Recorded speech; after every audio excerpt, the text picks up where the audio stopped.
რეჟიმს ამკაცრებს ცვლილებების შედის კანონში საქართველოში მყოფი უცხო ქვეყნის მოქალაქეებისათვის. სავიზო პროცედურები 1 სექტემბრიდან შეიცვლება, ამ თემაზე კი შეხვედრა დღეს იუსტიციის სახლში გაიმართა. საქართველოსთან სავიზო რეჟიმის მქონე ყველა ქვეყნის მოქალაქისათვის ვიზა $50 ეღირება. ვიზები დაიყოფა კატეგორიის მიხედვით, იქნება ვადიანი და მისი მიღება მხოლოდ საელჩოებში იქნება შესაძლებელი.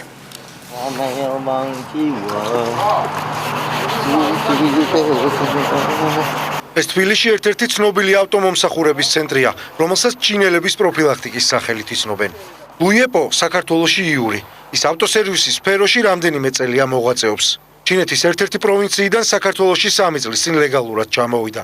ვიზა გამარტივებული წესით მიიღო და მას შემდეგ თბილისში საქმიანობს. იურის დღეს საკუთარი კომპანია აქვს. საქართველოში რამდენიმე მეგობარის ჩამოიყვანა და დაასაქმა. Для меня проблем нету сейчас. ერთ თვეში ახალი კანონი შემოდის, ვიცი. პირადად მე ეგ პრობლემას არ შემიქმნის. უკვე 3 წელია აქ ვარ და ჩემი ბიზნესიც მაქვს ლეგალური. შესაბამის ვიზასაც ალბათ უპრობლემოდ მომცემენ. უბრალოდ ჩემი მეგობრების აქ ჩამოყვანა გამიჭირდება. მათ ვიზის ასაღებად პეკინში წასვლა მოუწევთ, ეს კი დროსთან და ხარჯებთანაა დაკავშირებული.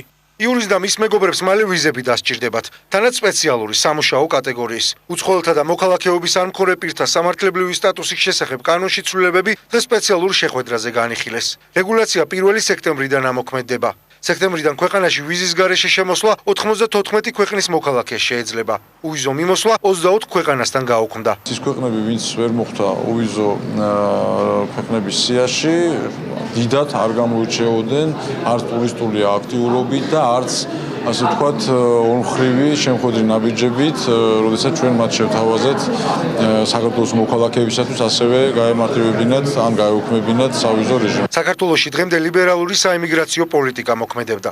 ახალი კანონის მიხედვით საქართველოში უვიზოდ ყოფნის ვადა შემცირდა და 360 დღის ნაცვლად 180 დღიან პერიოდში 90 დღით განისაზღვრა. მოკლევადიანი ვიზების გარდა იქნება სხვადასხვა სახის გრძელვადიანი თუ ტრანზიტული ვიზები, რომელიც $50 ეღირება. ვიზის მიღება გამონაკლისის შემთხვევების გარდა მხოლოდ საკონსულოებში იქნება შესაძლებელი. ძირითადი ნაწილი, ასე ვთქვათ, იმ რეგულაციების, რომლებიც განსხვავებული რეგულაციები იქნა ჩადებული ახალ კანონში, ესე იგი არის სულ შესაბამისობაში შენგენის ხელშემწყობ ქვეყნების შესაბამის საიმიგრაციო კანონმდებლობასთან და ასე ვთქვათ, თავსებადია იმ რეგულაციებთან, რომლებიც აქვს ევროკავშირს. ახალი საიმიგრაციო პოლიტიკის ფარგლებში შინაგან საქმეთა სამინისტროში მიგრაციის სპეციალური სამსახური შეიქმნა. არალეგალებისთვის სექტემბერში დროებითი განთავსების ცენტრი ამოქმედდება. ყველა ეს პროცედურა ემსახურება იმას, რომ ის ყოფნა, ესე იგი ყოფნა, რომელიც მოუწევს კანონიერი საფუძვლის გარეშე მყოფ უცხოელს საქართველოში, იყოს მისთვის მაქსიმალურად კომფორტული. საიმიგრაციო პოლიტიკის დახვეწა ევროკავშირთან ასოცირების ხელშეკრულების ერთ-ერთი ვალდებულებაა. მთავრობის საიმიგრაციო გეგმას დადებითი შეფასება მისცა ომბუდსმენის აპარატმა, ექსპერტებმა, არასამთავრობოებმა და ევროკავშირმა. თუმცა ხელისუფლების ოპონენტები მიიჩნევენ, რომ ახალი რეგულაციები ქვეყანას დააზარალებს. ჩვენი მთავრობა აგრძელებს მიგრაციის პოლიტიკის მოწესრიგებას საქართველოში და ამავე დროს ევროკავშირთან დაახლოების გზაზე მიგრაციის სფეროში იმუშავებს ახალ წესებს იმისათვის, რომ ჩვენი საზღვრების მართვა იყოს გაუმჯობესებული. საუბარი იმაზე, რომ ეს არ გაართულებს ამ პროცესებს, არასწორია, იმიტომ რომ ნებისმიერ ადამიანს, რომელსაც საქართველოში ჩამოსვლა მოუნდება, არსებული რეჟიმით შეუძლია მარტივად აიღოს ბილეთი და ჩამოფრინდეს.